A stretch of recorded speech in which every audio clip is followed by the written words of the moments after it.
Hello, and welcome to another episode of the Black Gay Perspective. Hello, how is everyone?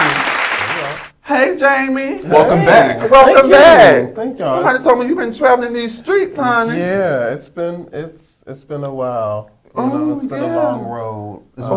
Okay, can you go in details about that? Yeah, I can. So I've been gone for a while. I have officially launched my bid to run for the state chair of the Democratic Party of Georgia.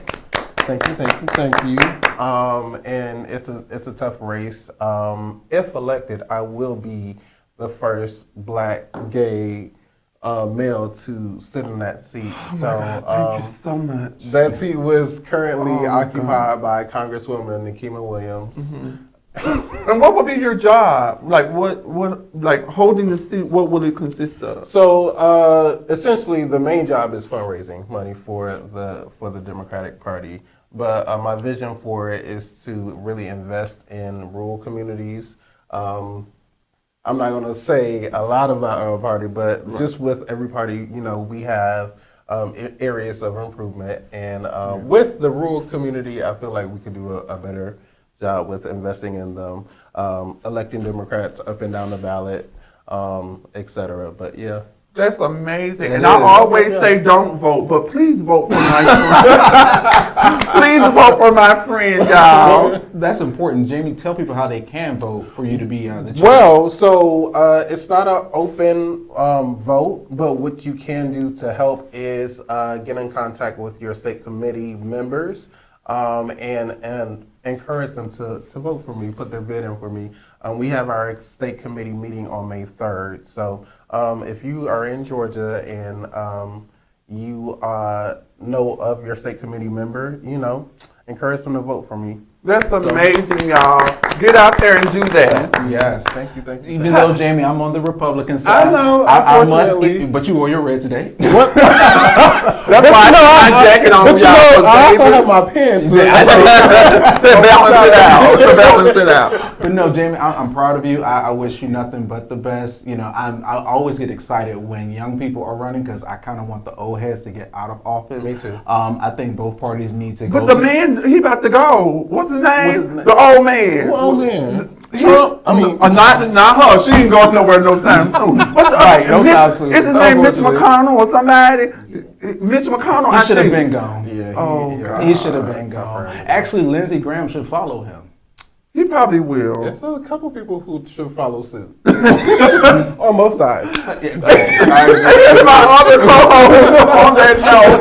Here's my other co-host, Dante. Hey, Dante. Hello. Are you going to vote for Jamie? Are you going to show up for Jamie? If I was on the Democratic side, yes. So if you're Republican, you can't? Nope. No. So you stuck? I am stuck, but we have our own convention that's coming up, and I'm going to continue. Are they running against Jamie? No. Okay. This is only just for Republican voters. Oh, okay. Yeah. But I'm going to about to get like the soccer corn girl. ready for the reads. But no, I'm going to continue to support our current chairman. I think he's done a fairly good job this election cycle, especially getting a lot of Republicans elected up and down the ballot. Even Jamie speak about the rural areas, we've actually improved in those areas. So they doing some over there. So I will say the last time we did do a lot of door knocking, we did go to like 10th Street and East Point, Forest Park, excuse me. But a lot of people, they do not support the Republican Party. And before we go to commercial, why do you think that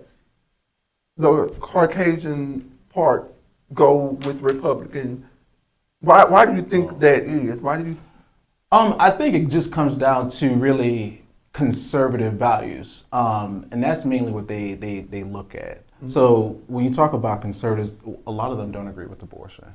A lot of them have issues with crime. A lot of them want limited government. So that kind of always connects a lot of Republicans. So we the ones having the abortions, we the ones not connected. Well, believe it or not, there are some Republican women that actually support abortion. But them the ones who have it, because them the ones cheating on their husband. But they also the ones who voted for Donald Trump too. Yeah. So because of their husbands. Wow. And on that note, we'll be right back with the Black Gay Perspective.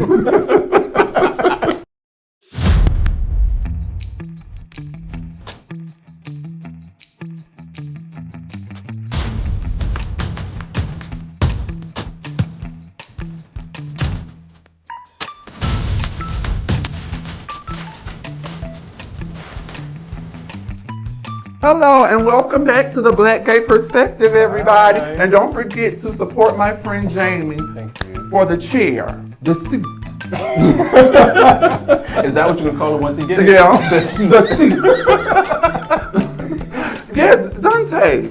Well, tell me about this situation in Kentucky. Please give it to me in the rural community voice.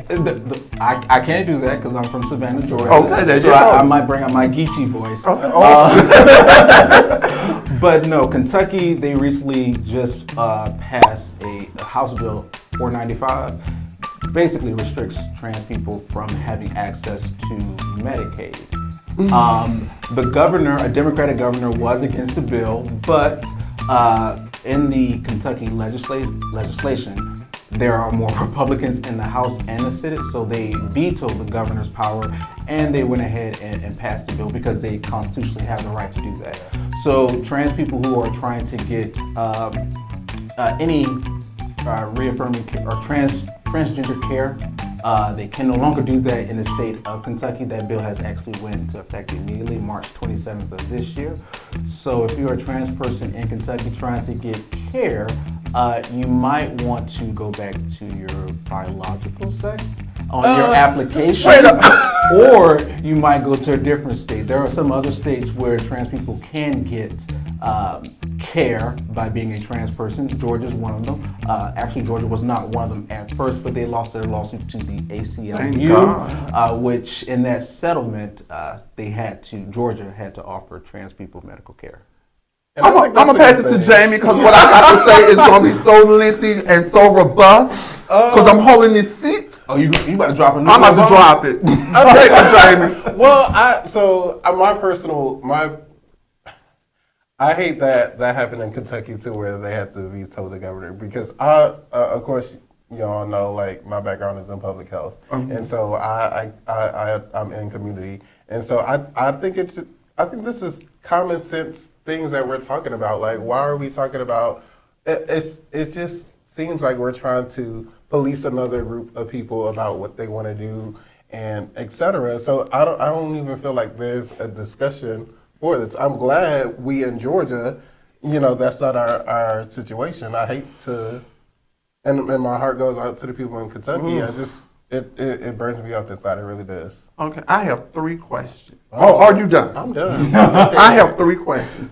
What is the black gay population in Kentucky? I do not know, and if you are from Kentucky, excuse me, you probably have to put that in the comments to let us know what that population is. I mean, I've only been to Louisville, Kentucky. I don't think I've never been to Kentucky. And that was just to go with the I've been homegirl to to a Kentucky wedding. Fried Chicken. And I'm gonna stop eating them too. Oh, thank you for saying that. I don't want nothing around me, Kentucky. My thing is this: if I am trans and I can mask it, that means I can put on a baseball cap, put on a t-shirt and some jeans, and go in, and I need a tooth pulled.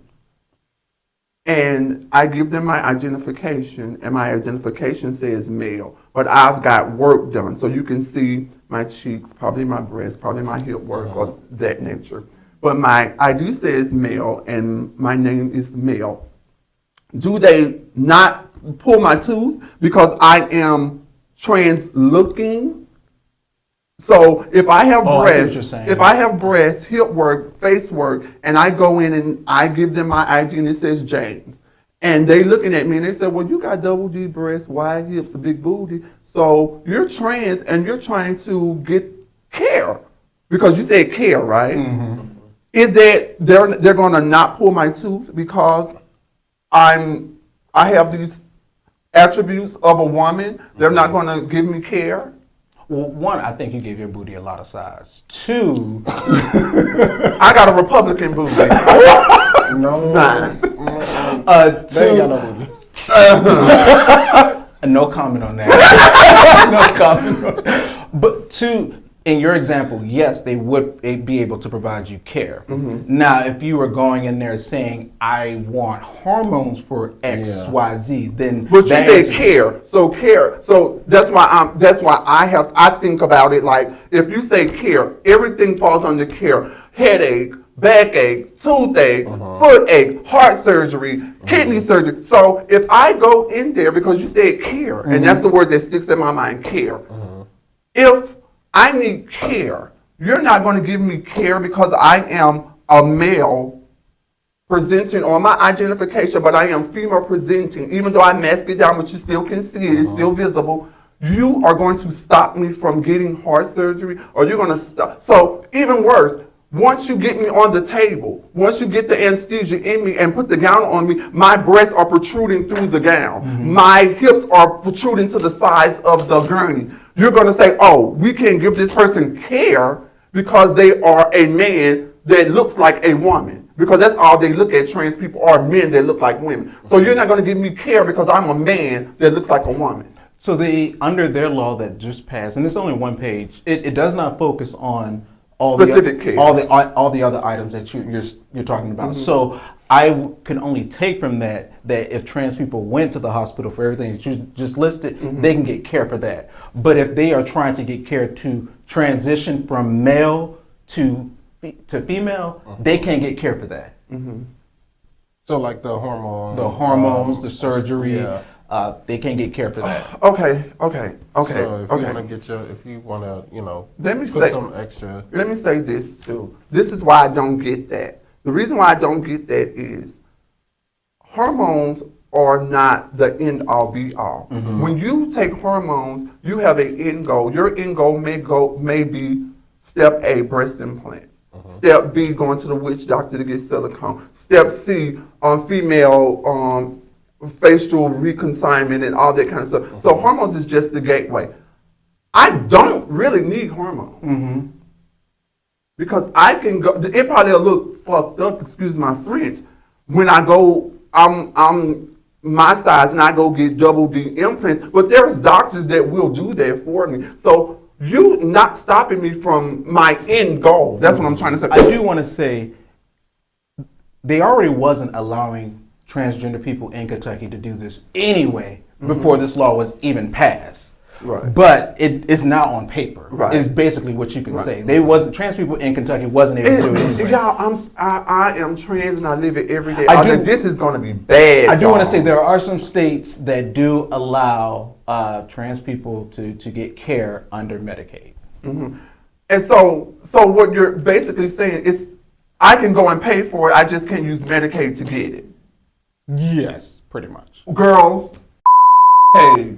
Well, unfortunately, we all pay for a lot of things that our taxpayer dollars go to that we might not agree with. But that's So government. sisters, ride a man like you ride a and go get your breast, you don't need Medicaid. And you got to be a certain age to get Medicaid anyway, correctly? No, I think that's based on income. Okay, so me not having any income at the age of 27 can go and get Medicaid? Yes, because you're on the low end. Get on the high end, sisters, and on that note, we'll be right back with the Black Gay Perspective. What the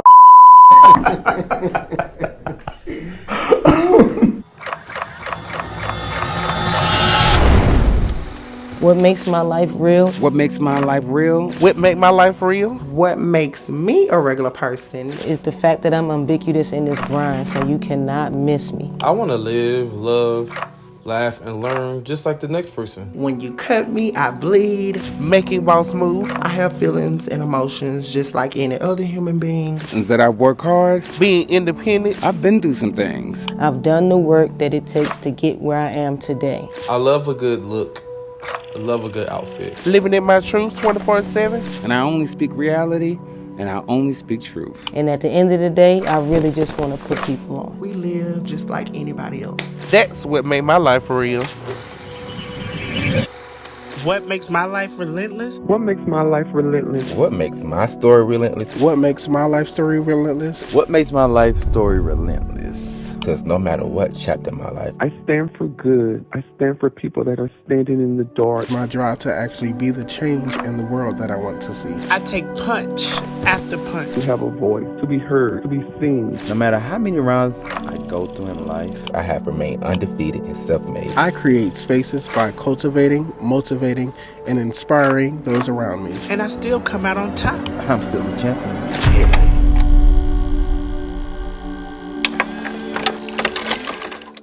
Hello, and welcome back to the Black Gay Perspective. And as you can see, I got my Nasa Grants wig on, 'cause I'm trying to get down to the get down. And we're doing hard topics today, y'all. We're making light of it, but we're doing hard topics today. This is a serious conversation. It is. Sitting on my seat, honey. Jamie, Hey, you just left Tobago. How do you pronounce it? Tobago, Trinidad and Tobago. Yeah. What's going on over there? What did they tell you? First of all, I would be in jail talking over there. Which brings me to, which brings us to this topic. But as long as you don't get caught. As long as you don't get caught. How would they catch me? Oh. How would they know? Anyway, so how would they know? Last month, there was a ruling in Trinidad and Tobago to recriminalize the act of anal sex. So in 2017, it was a thing, or 2017 it was a thing. There was an attorney by the name of Jason Jones, if I'm not mistaken, who defended that, and they decriminalized anal sex or being gay. They say anal sex, but we know what they're trying to say. Right. They're trying to, police our people again. And so it's been brought back up, and they have recriminalized the act of anal sex. And so Isn't that a hot spot for like black people to go? Isn't that like a vacation spot? it is a popular spot. I've never been. I've never been But either. it is a popular spot that people do go to. Oh, okay, my question is to the people of Trinidad and Tobago, or however you say it, just go.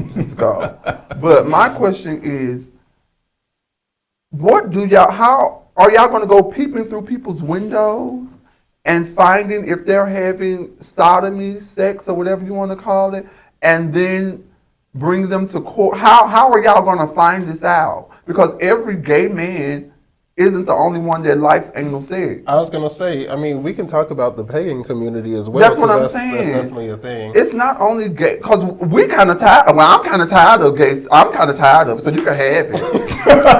You can have it. I'm not tired of it. It is important to additionally, note that there was a sentence up to 25 years in prison. But they reduced it. They were so gracious to reduce it to 5 years in prison. And so if you out, I don't know, getting caught getting sex on the beach, But don't they promote sex? Isn't Trinidad and Tobago that kind of vacation spot where you wear bikinis and go to the beach and all? Yes, but they are also Caribbean area as well. And so historically, I don't believe Caribbeans are. So what you're saying is me, a trans woman that kind of, you can kind of tell I'm trans. If you see me getting off the plane with my bags and my shades on and stuff, you're going to send a security guard to follow me around the beaches and all that kind of stuff and hopefully catch me in the act? Because everybody... I would not recommend for you to go there. Nor Jamaica. That's what I'm saying. How are you going to... They probably would have secret police follow you around. I don't know. We'll see once... You said the law is already in effect. So we'll see how the gay community responds to that, because I'm curious, too, to see how... Not only the gay people, it's women pegging their husbands, and if y'all don't know what pegging means, look it up. There are women that are pegging their husbands because they don't want their husbands to go and sleep with a gay man or a trans girl. They're saying, okay, if you want that, let's go buy that, and I'll do that for you at home. So, and they're not, and all of them are not married. They're couples. And there's also some men who just love to get pegged by straight women. Yeah. And not because they want to have sex with men, but that's still a possibility. Yeah. So they're just throwing stuff out there because they're trying to eradicate the gay community. And I'm talking about every letter of the gay community. They're trying to eradicate it, and they're going about it the totally wrong way. Just like, to me, when you say abortion, abortion is not just laying on the table. Abortion can mean you use condoms all the time. That is true. You know what I'm saying? So you have to tell me the logistics of it. You just can't throw a blanket. You just can't throw something out here and I'm so excited. Oh, I understand it because the way my mind works, my mind is dialing back everything that comes with it. And I'm like, okay, so you're telling me this, but this, and this falls under this. So what is the logistics of it? My thing is, why are y'all telling people what to do with their body? Why? If I like my whole rearranged by every man in town, let me get my whole rearranged. And Medicaid, if you're going to pay for my STI, and STD treatment, be that as it may good, but if you don't, I still got to get it done. Yeah. It still got to get done. Like, Well, Kentucky will cover that portion of. but they're going to ask me where you get it from, who you did it with, how you did it. And I don't want to answer those questions. I'm a whore. I'm a prostitute. Well, unfortunately, we all have to go through those questions if we do catch an STD. That's something that they ask everybody. That is true. I just don't understand how, like, it's law. I guess that's what gets me. You're making me do this, whether I want to or not. You're trying to make me do this. So that's why I think the GL community is alive and thriving. Yeah. I really do. Y'all making people feel bad about how they feel or what they want to do with their body. It's another tactic for me that I think that, they're just trying to police, in a sense, who you're sleeping with, et cetera, for the LGBT community. And that's my Black gay perspective. On that, I'm going to pop a balloon. Don't do that. that. Yeah, me too. I got one. I'm going to pop a balloon. It's red. Like, pop it. Like, and we're making light of it, but this is serious, y'all, because I don't know the percentage of gay people in Kentucky and in Trinidad. I don't know the percentage, but I'm quite sure it's at least one, and one is enough for me. Yeah. The only thing that I have to say about it, I mean, I don't have too much thoughts on the law. I am curious to figure out, like, how are they going to say who violated the law and what evidence would you have, because the only evidence that you would know that somebody is having anal sex with somebody, have to come and report it, or there has to be some type of, I guess, screenshot or something. And then my thing is this too. I mean, like, even if I were the person to go and say, this person had anal sex, like, is it a two-person thing? Like, exactly. You can lie on me because you know I'm openly gay or I'm trans. You can, if you don't like me. And then does that also subject the person who's penetrating the person? Do they get time too? Yeah. So I have a lot of questions on the law. You said it was 196 pages? That's a lot. I mean, if everybody read, quote unquote, Project 2025, they should be able to scale through this. Because that was over 300 something pages. You read it? I read parts of it, but I stopped. Oh, I didn't. I'm sorry. I mean, it was a waste of time for people who read it because it is a waste of it. Yeah, it's a waste of paper. It's a waste of ink. And guess what? The Heritage Foundation is going to do that in the next 4 years because they always do it every presidential cycle. We're going down a different road. Because I want to go back to I want to start traveling abroad with my husband and my baby and all that kind of stuff. And Trinidad and Tobago was one of my, because don't go to Jamaica either. They are not favorable to gay people. We just gotta stay in Georgia. And on that note, we'll be right back. You gotta smile. I can't. My transition is being questioned. And on that note, we'll be right back with the Black Gay Perspective, everybody. Oh, Lord.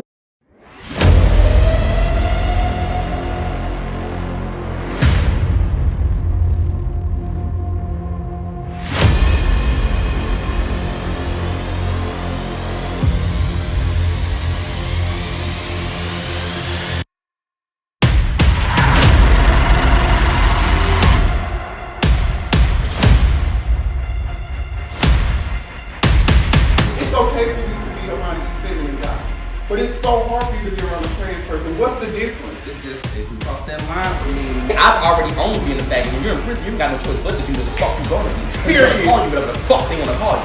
So what the fuck are you gonna do? Hold on, let me finish what I'm saying. Hold on, I've been letting everybody talk. Let me finish what I'm saying.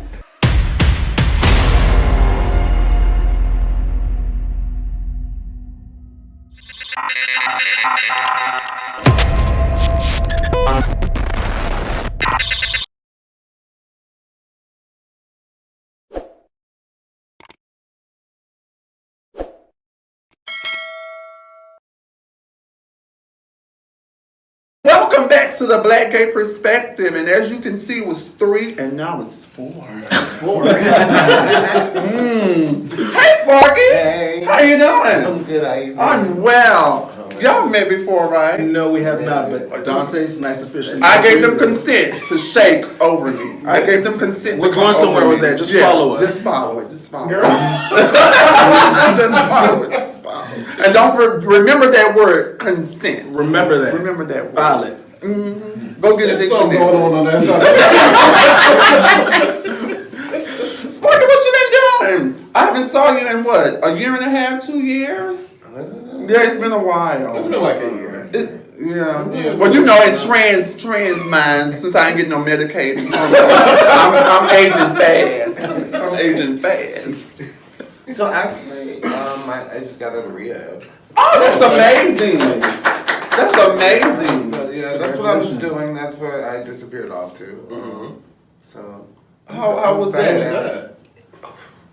But no, let me be real. I had like an amazing experience. It really changed a lot of the way I think and like how I process things, and ultimately a lot of things I do.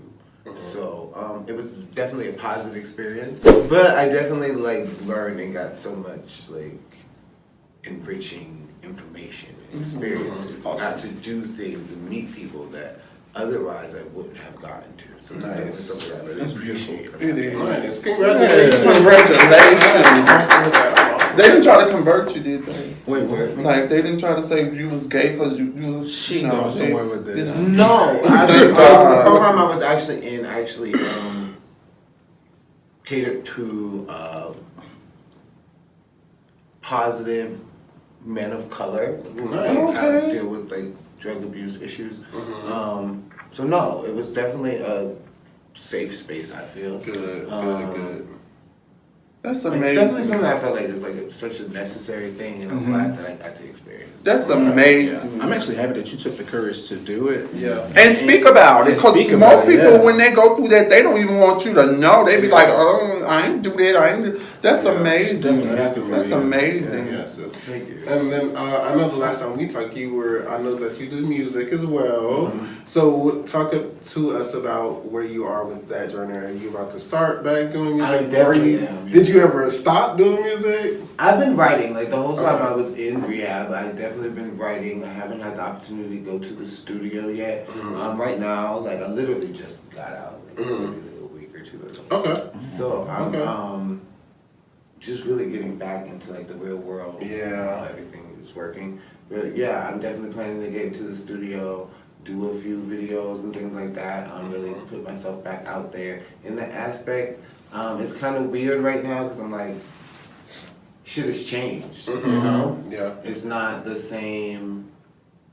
It's not the same artist. It's not the same person. So it's like I definitely have to kind of send it back to the drawing board. Yeah. Which is a good thing. Yeah. That's a good thing.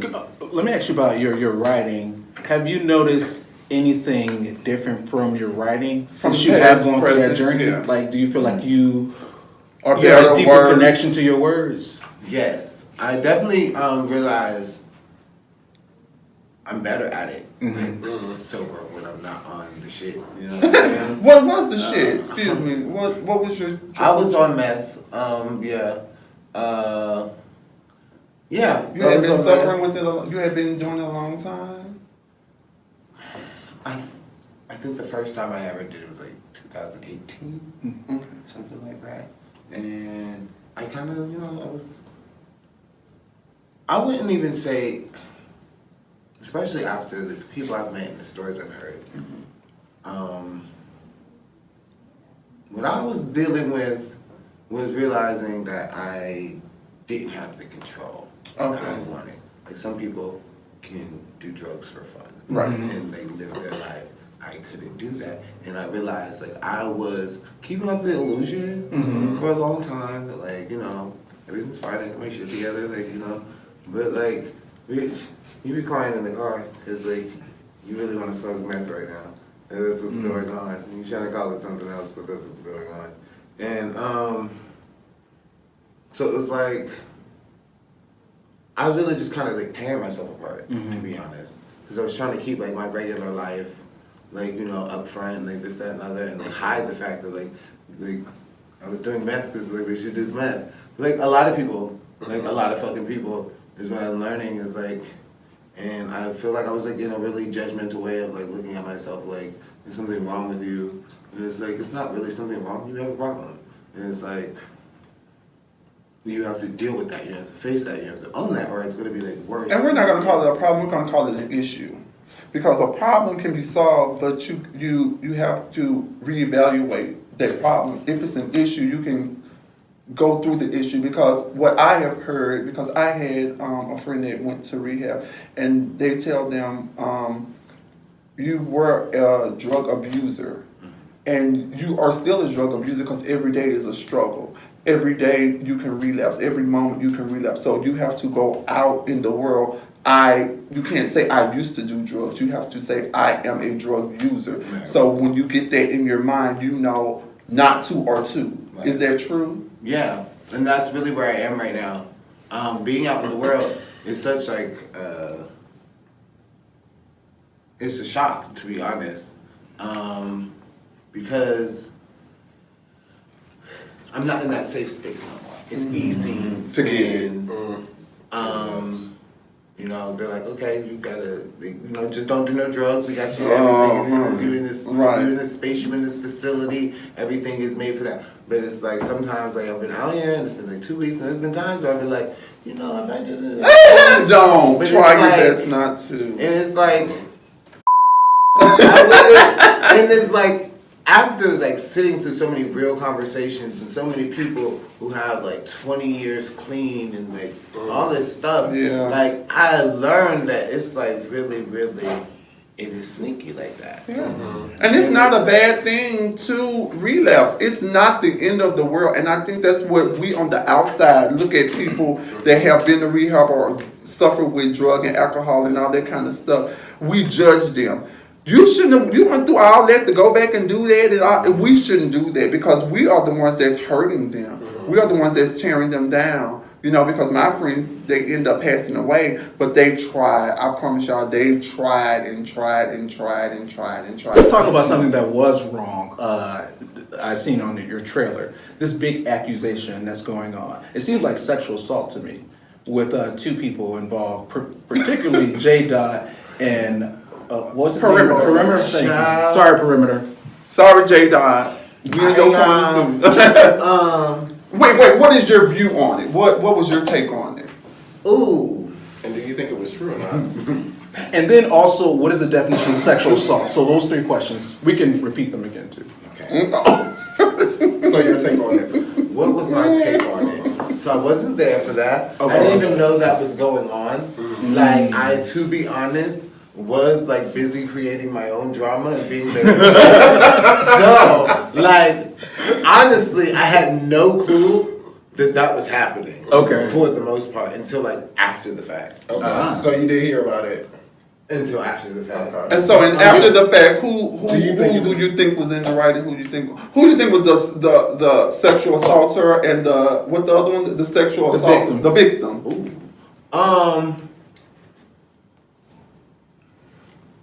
Who do I think? Okay, so from the story I heard, can you tell us about who gave you that story?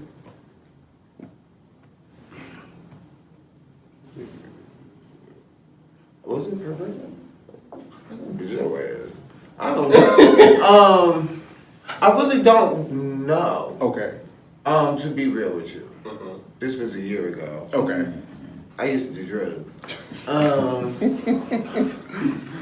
I think that shit is wild. Okay. I hope they can work that out. Okay. I don't think that anybody should have anything sexually done to them that they don't want done to them. For me personally, I've met both of them people. I like both of them people. Neither one of them people did anything to me. But I mean, no, there's not really a but. That's not my business. That's a good answer. But not the one I want. Wait, Right. I'm not the one I want. I got you. I got the football. So first of all, sexual assault is wrong. I don't think if someone has not consented for you to do anything, you shouldn't do it at all. Period. I don't care if y'all laying there butt booty naked, but you need to get the green light to go to the next step. I don't even care if liquor or drugs was involved. You still need that green light to do anything sexual with somebody. And I just feel like from what I seen and obviously what I'm trying to infer here, it did seem like someone took advantage of someone else and a situation, and that's unfortunate. I mean, we just basically saw sexual assault before our eyes, and we're all trying to normalize it. That's a problem. And I agree with every syllable he said, but my thing is, whether you're me, Misha, I don't know how it feels to go to sleep on drugs. Alcohol, yes, but I don't know how it feels to go to sleep on drugs. So if I'm sleeping in pajamas, do I feel you taking my pants off? Do I feel your face in my ass? Do I feel the wetness of your tongue licking my hole? Like, when did you wake up? I'm trying to figure out. I'm sorry. I'm trying to figure out, when did you wake up and say I'm being because it's. When did you wake up and say I'm being and what did you do to the person who was you? Did you say finish or I'm about to be you know, because if I'm about to be out of you, it would have been a rumble and a tumble and everybody would have came to rescue you. But if you waited until the next morning, that seems kind of fishy to me, because if you waited to the next morning, I can look at you and say, you wanted this. I can look at you and say, you probably didn't say do it, but you went through it.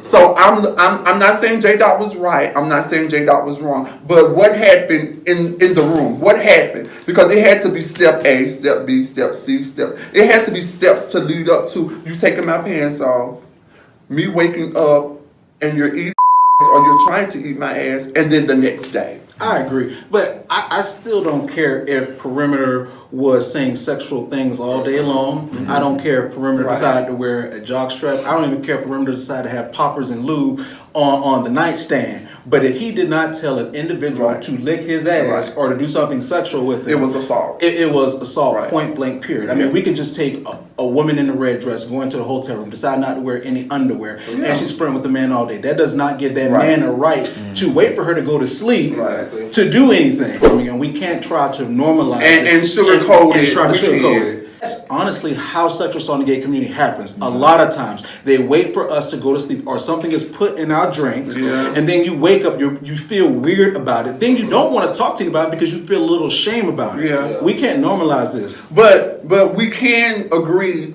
that my point is valid and your point is valid too. Yeah. Because Misha, I just don't think that me and you can be in a room together and you wake up and I'm giving you oral sex. Do you punch me in my face? We understand. We get what you're saying. I don't think you are getting what he's trying to say right now. It's nothing that he can say when you gave all the But that's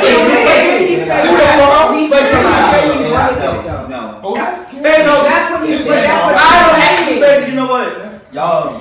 So you can't cut off. That's weird. No. So you ain't never put your leg between nobody's legs and then been like, yeah, baby, are we gonna or something like that? You have never done it.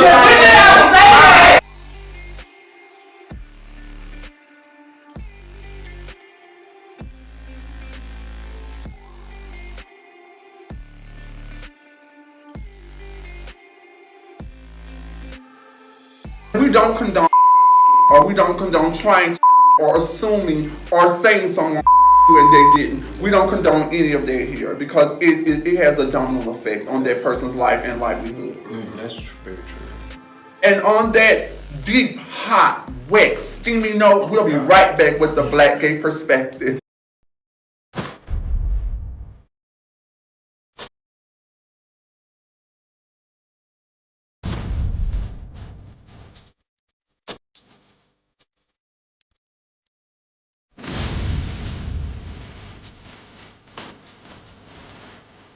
And welcome back to the Black Gay Perspective, honey. I thought I was Nancy Grace today, y'all. Ain't nobody said my hair was cute. Well, I was gonna say that, but then we got caught up in. Thank y'all. So, you know, I'm from Kentucky. I just No, you're Sparky, we are so happy that you Thank you for came coming. Thank you. and cleared up all the things that I am so proud of you on your new transition. Yeah. Can I call it transition? If you want. You can do it in Georgia. Yeah, we can do it here in Georgia. I am so happy and I am so proud of you. Thank you. Mwah. And come back when we ever tell you to come back, because you're not a hoe I know or a building I owe. And on that note, good day. It's real life. It's real life. What you gotta say, ain't no games being played. We on a mission, so it's no tea, no shade. Real life. Real life. What you gotta say, ain't no games being played. We on a mission, so it's no tea, no shade. I'm on my way to the top, and I ain't gonna never, ever, ever, ever stop. Real life.